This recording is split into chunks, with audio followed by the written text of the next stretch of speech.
సుహాసిని గారు, అలా కూర్చుని ఉండడం బాలేదు. సరదాగా ఉండండి. మీరిలా బాధపడుతూ కూర్చుంటే ఎలా? ఇప్పుడేమైందని? విషయం అందరికీ తెలిసింది. ఎప్పట్లాగే సరదాగా ఉండండి. లేవండి, లేచి వెళ్ళి అందరికీ టీ పెట్టండి. బావగారికి కూడా మీ చేత్తో పెట్టిన టీనే ఇవ్వండి. అప్పుడు గాని ఆయన మామూలు మనిషి అవ్వరు.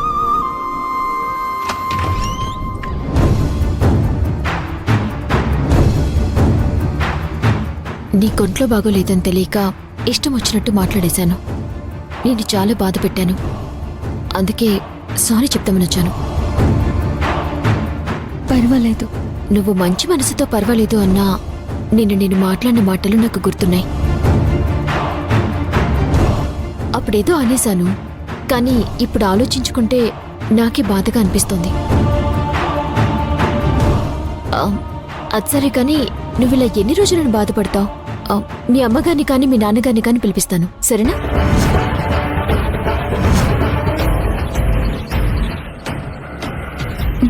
సరే.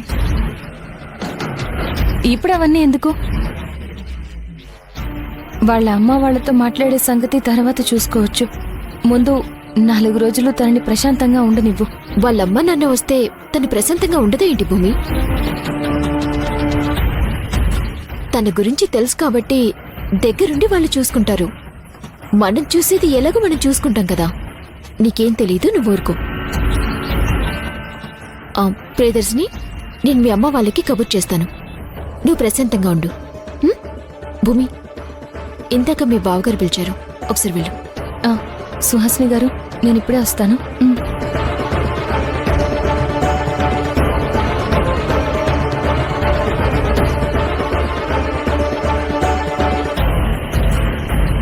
మీ బావగారేం పిలవలేదు, నేనే పిలిచాను.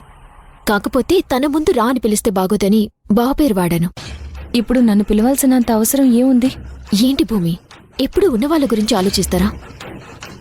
అసలు రేపేం జరుగుతుంది ఏంటి అని ఆలోచించరా? ఆ రోజుకి ఏం జరిగితే అదేనా? ఏం ఆలోచించాలి ఇంకా? తన గురించి ఆలోచించడానికి ఇంకేముంది? ఇది నీతో వచ్చేది భూమి. ఇప్పుడు నువ్విలా అంటే రేపు అనుకోకుండా ఏదైనా జరిగినంది జరిగిందే అనుకో, అప్పుడేం చేస్తావు? ఇంట్లో చెప్పొచ్చిందో గొడవపడొచ్చిందో అసలు ఎలా వచ్చిందో మనకి తెలియదు కదా. తనకేదైనా జరగరాంది జరిగితే జరగాల్సిన కార్యక్రమాలు జరిపించటానికి తన వల్లైనా ఎవరైనా ఉండాలి కదా. ఏమీ ఆలోచించకుండా ఇలా గుడ్డిగా కూర్చుంటే రేపు వాళ్ళు వచ్చేసి మాకు తనకే సంబంధం లేదు అంటే తలకొరివి ఎవరు పెట్టాలి? ఊరికే తెచ్చాము, ఇంట్లో పెట్టాము, దగ్గరుండి చూసుకుంటున్నాం. ఇది కాదు, ఇలాంటివి కూడా ఆలోచించుకోవాలి. సరే, రేపు ఆ తలనొప్పి లేకుండా వాళ్ళ అమ్మా నాన్నల్ని పిలిపించు, లేదంటే మనం ఇబ్బంది పడాల్సి వస్తుంది.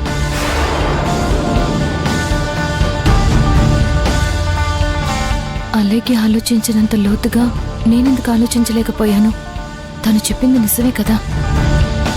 రేపు తను లేని రోజు తలకొరివి ఎవరు పెట్టాలి? ఎవరు ఆ బాధ్యత తీసుకోవాలి?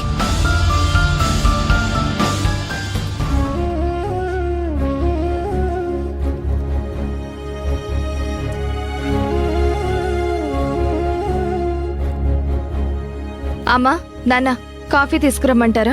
వద్దని ఎంత చెప్పినా ప్రియదర్శిని కాఫీ పెట్టుకుని తీసుకొస్తానని చెప్పి వెళ్ళిందమ్మా. తనే తీసుకొస్తుందిలే.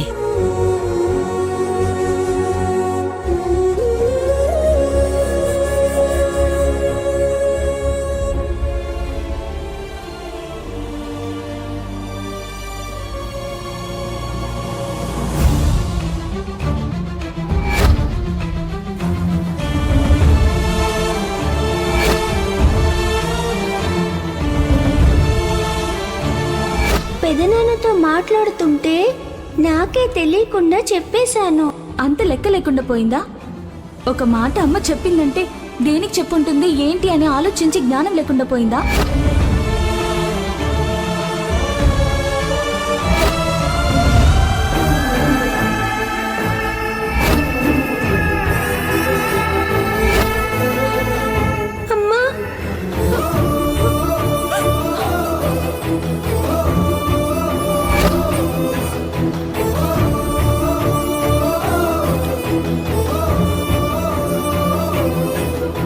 ఏ శాపం తగిలిందో, నేను ఏ పాపం చేశానో తెలీదు, కానీ దేవుడు నాకు భరించలేనంత శిక్ష మాత్రం వేస్తున్నాడు. నా కన్న బిడ్డని వదిలి నేను దూరంగా వెళ్ళిపోయే పరిస్థితి తీసుకొచ్చాడు.